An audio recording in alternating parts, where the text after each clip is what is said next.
예수 믿지 않고 주 밖에서 충격을 얻는다는 건 참 위험한 일이죠. 어떤 분이 영안실에 3명의 시신들이 있었대요. 검사하는 분이 시신을 보니까 3명이 다 웃고 있는 거예요.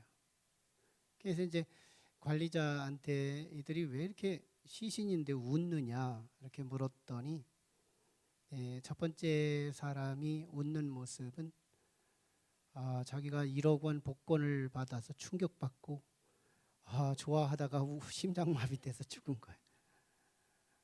참 좋은 충격인데도 사람은 충격인가 봐요. 두 번 사람이 왜 웃었느냐고 관리자한테 물었더니 관리자가 이렇게 대답했대요.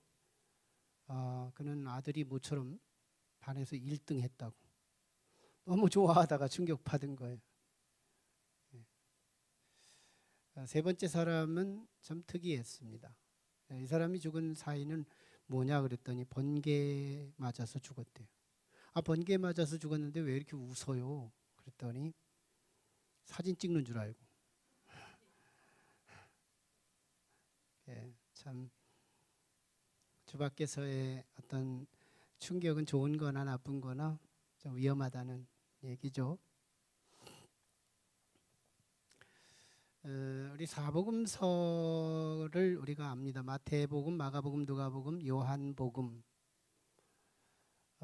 참 예수님에 대해서 같이 기록하는 말씀인데 왜 한 권이면 족하지 4권씩이나 써서 우리로 하여금 좀 혼란스럽게 할까 이런 생각이 스칠 수 있죠. 하지만 더 깊이 그 뜻을 알면 참 하나님의 친절하심 그리고 우리 신앙에 참 유익하게 기록했다는 것을 깨닫게 됩니다. 마가복음의 경우는 핍박받는 로마 제국으로부터 박해받는 그리스도인들을 선교하기 위해서 예수 그리스도에 대한 이미지를 순환당하는 고난받는 그리스도 즉 종으로 오신 예수님을 소개함으로써 그들의 당대에 상처받은 그리스도인들을 치유하고 또 동질감을 느끼게 하면서 복음을 전하는 기록이 마가복음이에요. 원복음서이기도 하지만 누가복음 같은 경우는 참 이방인 지식인층, 이방인들, 하나님을 안 믿는 사람들 그들은 하나님이라고 하는 건 너무 멀어요. 그래서 그들은 인간이라면 좀 동질성이 있겠다. 그런 입장에 있어요. 그래서 그들을 설득하고 복음을 전하기 위해서 기록한 책이 누가복음인데 사람으로 오신 그리스도 이걸 잘 조명합니다. 또 요한복음 같은 경우는 헬라인들 그때 당시 아주 철학적 사고를 가지고 있고 이원론 남자와 여자 선과 악 이런 아주 번뜩이는 지식을 가지고 있는 헬라 사람들에게 이데아 신앙 아주 철학적이고 이상적인 것을 추구하는 그 사람들에게 하나님으로 오신 그리스도를 조명함으로써 복음을 전해요. 예수 그리스도의 말씀과 예수님의 그 행적을 신학적 의미를 부여한 책이 요한복음서예요. 오늘 이 본책인 마태복음은 또 다른 각도죠. 이건 유대인들을 복음화하기 위해서 쓴 책입니다. 유대인 하면 뭐 다윗 왕조, 즉 다윗의 정통성을 자긍심을 가지고 있고 우리는 다윗의 왕조의 후손이다. 뭐 이런 것들을 굉장히 자긍심을 갖고 있는 유대인들에게 예수 그리스도는 왕으로 오셨다는 얘기를 하고 싶은 거예요. 왕으로 오셨다. 실제 예수님은 메시아의 현실로 그리스도로 오셨는데 그리스도의 3대 직능이 제사장 그리고 선지자 그리고 왕 그 중에서 왕적 직능에 대해서 잘 부각하는 말씀이 사실은 마태복음이에요. 마태복음을 읽으면서 왕 대신 그리스도를 못 만나면 마태복음을 기록한 목적을 누락하는 것이 되죠. 어쩌면 오늘 본문이 그 왕적 권능을 나타내는 그런 말씀입니다. 저는 오늘 말씀에서 이런 이 프레임을 가지고 접근을 좀 해봤어요. 제자들이 2번 놀랬다 하는 부분입니다. 오늘 본문에서 제자들이 어떤 것 때문인지 2번을 놀란 기사를 소개하고 있어요. 예. 첫 번째는 제자들이 풍랑 때문에 한 번 놀래요. 풍랑. 제자들이 누구냐면 어부 출신들이 대부분입니다. 다는 아니지만 많은 부분의 제자들이 어부 출신이 거의 이 대륙 퍼센트를 갖고 있어요. 그래서 예수님께서 육지 사역을 마치고 이제 갈릴리 바다 저 건너편, 즉 가다라 지역으로 건너가기 전 바다를 경유해서 간다고 할 적에 제자들은 잠시 우쭐한 마음이 생깁니다. 야, 우리 아지트로 건너간다. 어릴 적부터 잔뼈가 굵었던 제자들의 입장에서 이 바다 하면은 자기들이 논일던 현장이에요. 놀이터와 같은 곳이에요. 거기서 한번 예수님께 우쭐한 마음 가지고 한번 뽐내 볼 수도 있는 그런 현장이죠. 아마 제자들은 정말 이 갈릴리 호수 거기로 건너가면서 굉장히 자신들의 노하우, 자신들의 어떤 기술과 그 익숙한 경험들을 통해서 예수님에게 뭔가 실력을 드러내고 싶었던 거예요. 하지만 제자들은 정말 이번 풍랑에 관해서는 예측할 수 없는 돌풍, 지중해성 요단 동편 고원지대로부터 기압 변화로 갑작스럽게 돌풍처럼 내리치면서 갈릴리 호수 최고 깊은 곳이 40m 육박되는 바다 수준의 호수입니다. 이걸 한순간에 뒤집어 버릴 만한 그런 풍랑이에요. 이런 풍랑 앞에 제자들이 깜짝 놀라는 거예요. 뭐 그들은 노하우가 있어요. 굉장히 수십 년 동안 고기잡이 하면서 너무 큰 풍랑은 지중해성 기류 이것만 직감해도 배 안 띄워요. 그래 어지간한 풍랑에는 또 놀라지 않는 담대함도 있어요. 그런 경험을 초월해서 이 제자들이 깜짝 놀란 것은 이건 뭐 하나님이 일으키신 풍랑이죠. 어마어마한 풍랑이었어요. 깜짝 놀랍니다.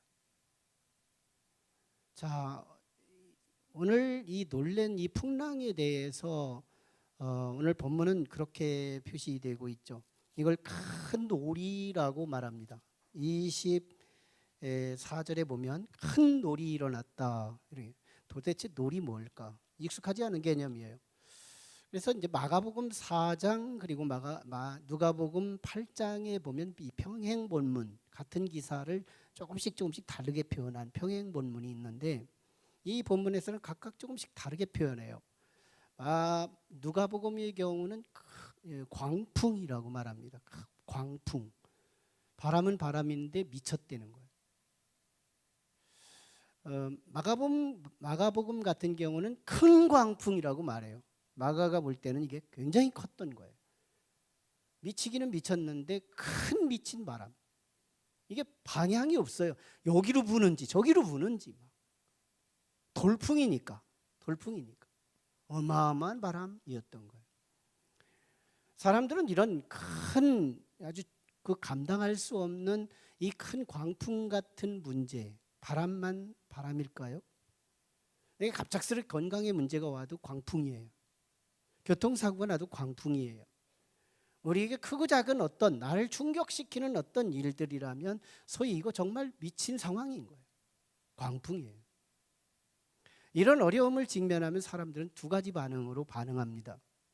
하나는 체념하는 반응이에요. 체념해 버리는 거예요. 실제로 우리가요, 문제는 있는데 할 게 없을 때가 있어요.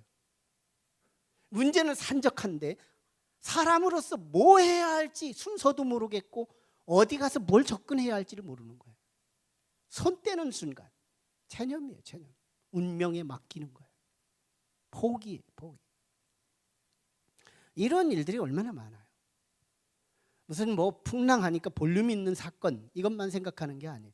사람이 마지막에 운명하기 전에 우리 부모님들이 뭐 돌아가시기 전에 우리 의사들이 사실상 손 떼는 때가 있어요. 산소호흡기만 껴드릴 뿐이지 뭐 더 이상 할 게 없을 때가 있어요. 그럼 어떤 사람들이 먼저 손을 떼는지 알아요? 안 믿는 자손들, 자녀들부터 손 떼요. 그들은 부모에게 효도한다는 건 고기 사다 드리는 거, 또 용돈 조금 더 드리는 거, 병원에 입원시켜 드리는 거, 이거 말고는 할 게 없어요.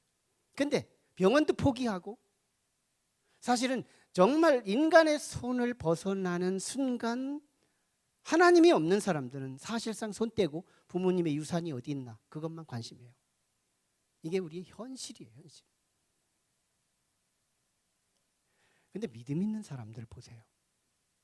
믿음 있는, 하나님이 그 안에 있는 사람들은요, 마지막까지 운명하시는 우리 어머니, 우리 아버지 위해서요, 복음의 딴에 내 가지고 있는 내 실력의 복음의 한 조각 가지고 그거 한번 드리려고 애써요. 무슨 힘이 되겠소만은 그 옆에서 신음하면서 같이 눈물을 흘리며 기도해줘요. 안 끝나요. 누가 효도해요? 사람들 다 손떼도, 의사 전문가들 다 손떼도 사랑하는 자녀, 어머니의 육체만 사랑하는 게 아니고 어머니의 그 가슴 속에 그 마음과 그 영혼의 빈 마음을 위해 사역하는 이 자녀, 이게 진짜 효도 아니에요. 마지막 가는 그 시간까지, 광풍이 끝나는 그 시간까지 믿음 있는 자녀들은 사역을 그치지 않아요. 하나님을 향한다는 거예요. 어쩌면 예수님의 제자들은 이 두 가지를 한꺼번에 다 한 것 같아요. 그들은 자기의 수단을 다 해보기도 하고 체념해보기도 하고, 그리고 예수님에게 궁여지책으로 내맡기기도 하고. 이 본문을 통해 비교해보면 그게 나오는데요, 예수님의 책망이, 오늘 본문은 이렇게 말해요. 너희가 어찌하여 무서워하느냐? 그리고 너희 믿음이 왜 작으냐? 이렇게 책망해요. 마가복음 같은 경우는 너희가 어찌하여 무서워하느냐고 같이 말하지만 왜 너희 믿음이 없느냐? 믿음이 없음을 지적해요. 같은 사건입니다. 이제 마가와 마태가 본 예수님에 대한 이해가, 우리가 같은 설교를 듣지만 이해도가 다 다른 것처럼, 그게 아닌 것도 아니면 그렇게 이해하면 또 그렇게 맞는 것이기도 한 그런 각도인데요. 아예 마가 기자는 이 제자들의 믿음의 없음을 예수님께서 인식했다고 본 거예요. 믿음이 없느냐? 누가복음은 어떻게 봐요? 너희 믿음이 어디 있느냐 이렇게 물어요. 아예 예수를 안 믿었다는 거예요. 이 책망하신 예수 그리스도의 이 책망 기사를 통해서 제자들이 이 풍랑을 만나자마자 허둥댔던 기사를 우리가 유추해 볼 수 있는 거예요. 허둥댄 거예요. 환난을 당하는 순간 허둥대기 시작하는 거예요. 두려움에 압도당해서 정신줄이 빠져나가는 거예요. 뭐 해야 할지를 모르는 거예요. 실제 우리는 어떤 충격을 받으면 두려움에 빠지죠. 이거 인간의 감정의 자연스러운 현상으로서 사실은 두려운 충격 앞에 두려워한다는 건 살았다는 증거예요. 정상이에요. 두려워하는 충격을 받고 두려움도 없다면 죽은 거죠. 믿음이 아무리 좋다고 해도 충격 앞에 두려움이 없다는 것은 믿음이 없는 것이기도 한 거예요. 아예 죽은 거예요. 충격을, 이 두려운 충격 앞에 두려움 자체가 없는 걸 말하는 게 아니에요. 이 두려움의 충격이 왔지만 이 두려움을 어떻게 해소하고 어떻게 극복하느냐가 믿음인 거예요. 예수님의 제자들은 바로 그 부분을 어떻게 처리했느냐 다 경험합니다.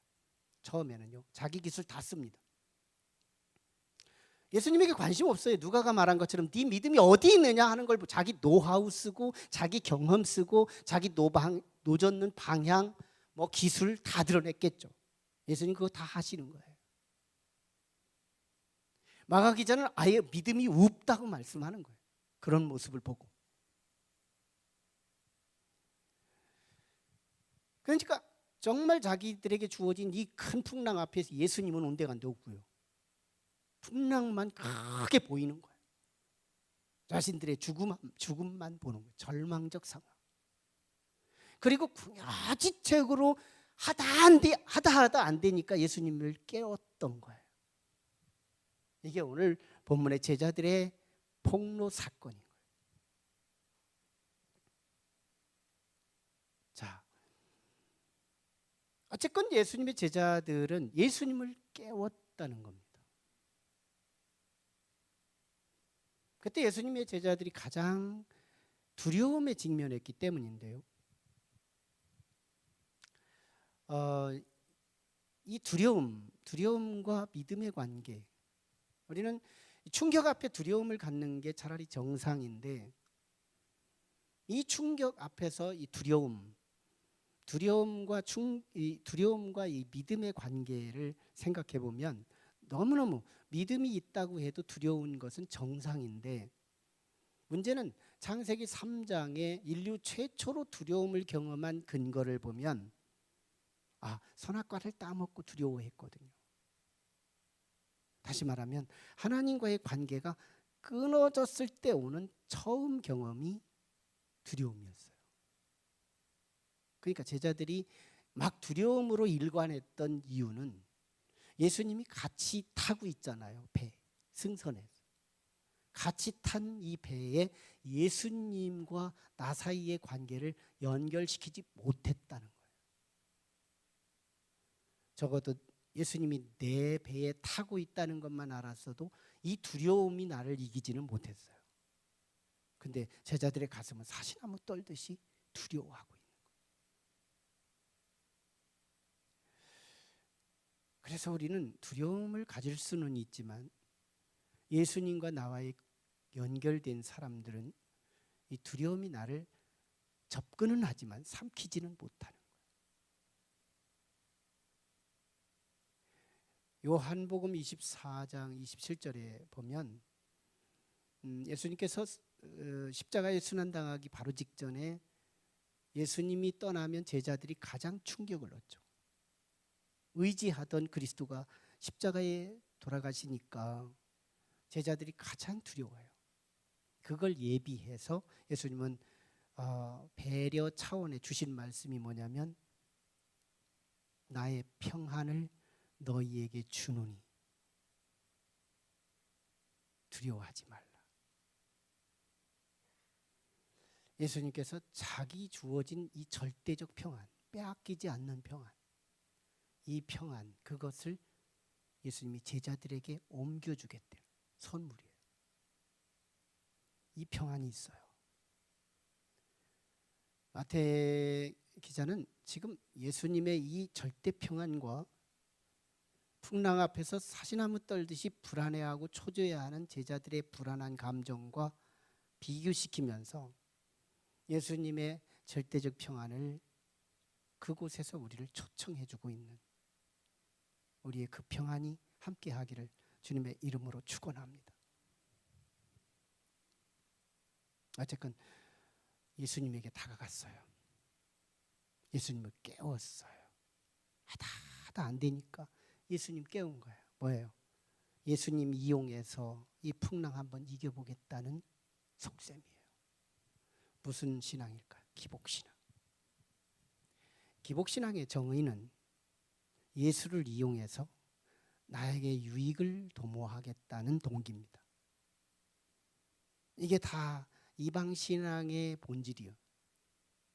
근데 우리가 부적을 의지하다가 타종교를 의지하다가 기독교로 전향했을 때 신앙의 할례가 필요한데, 예수 그리스도를 깊이 경험한 사람들은 복음신앙으로 진입하지만 예수님을 경험하지 못한 사람들은 이 기복신앙이 20년, 30년 평생 가요. 중요한 건 기복신앙 가지고는 구원이라는 걸 경험 못한다는 거예요. 더 중요한 게 있어요. 예수님은 이 기복신앙이라도 연락하신다는 거예요. 허용하신다는 거예요.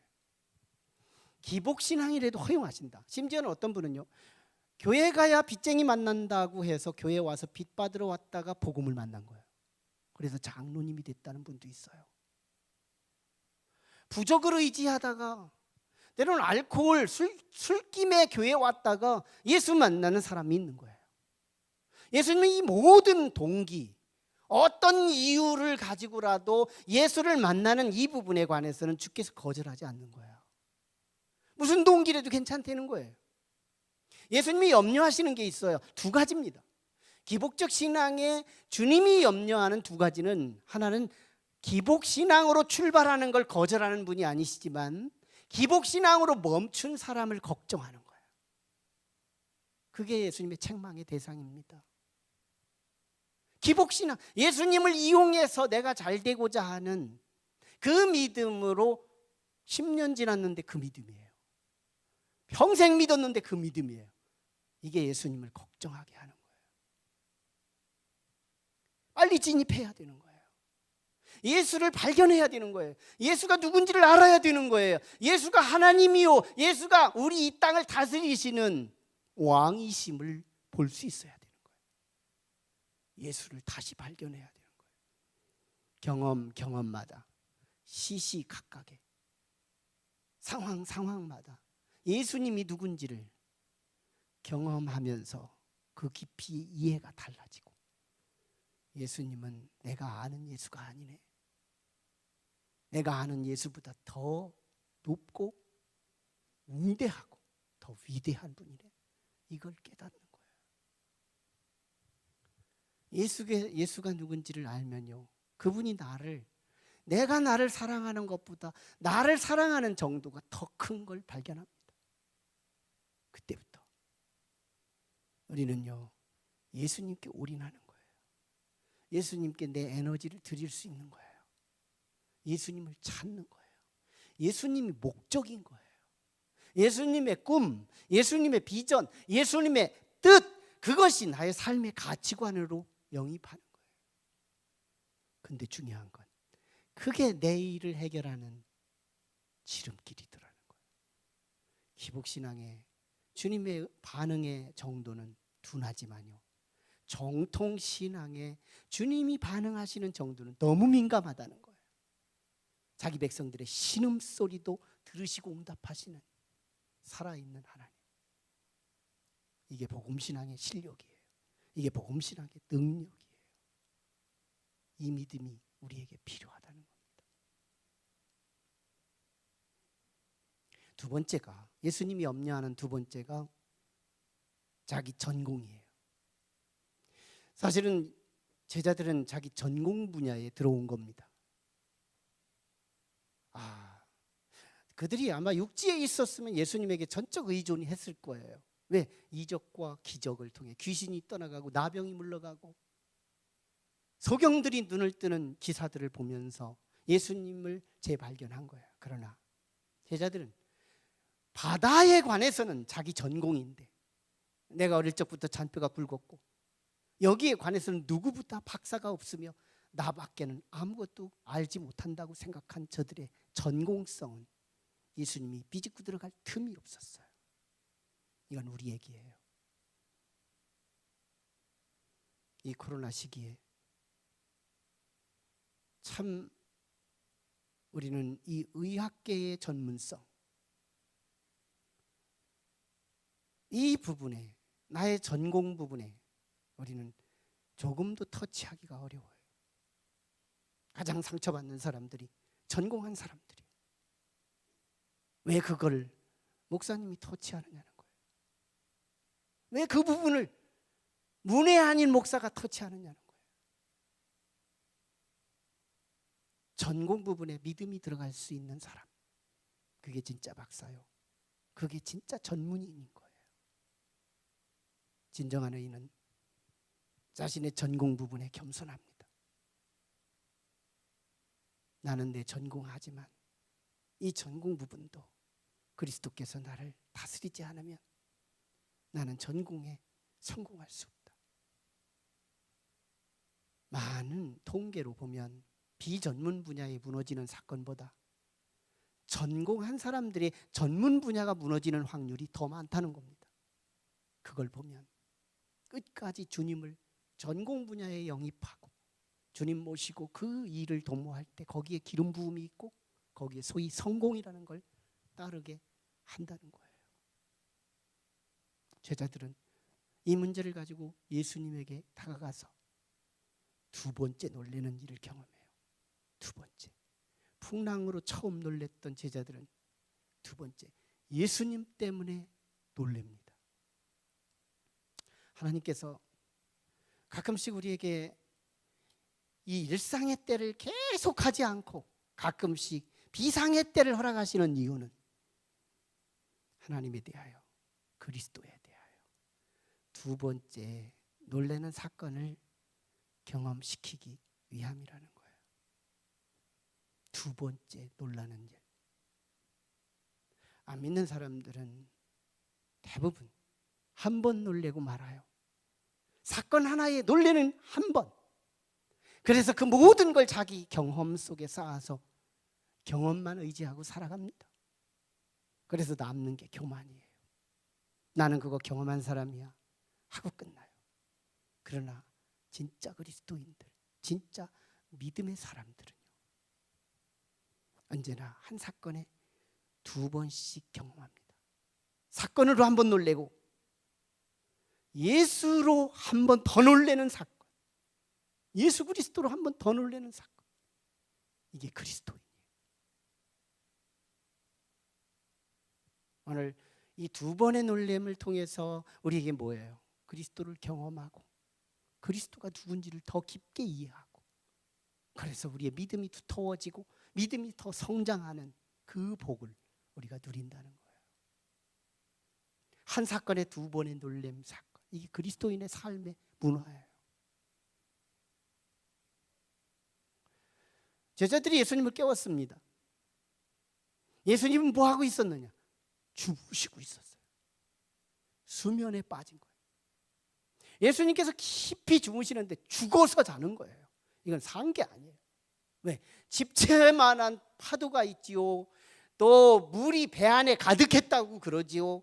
그동안에 제자들이 얼마나 소란 떨고 얼마나 시끄러웠겠어요. 그런데도 주님은 주무세요. 이유 두 가지예요. 하나는 마라톤 사역에 지쳐 있었어요. 쉬지 않고 사역하는 예수 그리스도의 그 몸으로 오신 예수님 한계 때문에 지쳐 있었대요. 그래서 배 고물, 배 뒤쪽 상판에 누워서 주무시고 있습니다. 그러나 이 공간복음서의 이 기사를 똑같이 다루는 걸 보면 이 공간복음서의 저자들이 동일하게 보고 싶은 것이 뭐냐면, 제자들이 이 풍랑 앞에 사시나무 떨듯이 두려워하는 제자들의 가슴과 예수님이 이 풍랑 앞에서 절대 고요한 숙면 상태에 이르는 절대적 평안을 대조해 주고 있다는 거예요. 이걸 가르치고 싶고 이걸 보여주고 싶고 이걸 알려주고 싶은 거예요.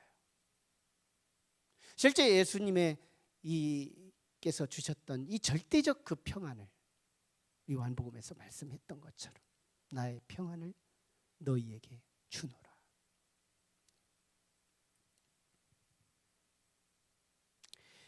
자, 그런데 그 예수님이 일단 문제를 예수님을 깨워서 맡기잖아요. 예수님에게 맡김으로.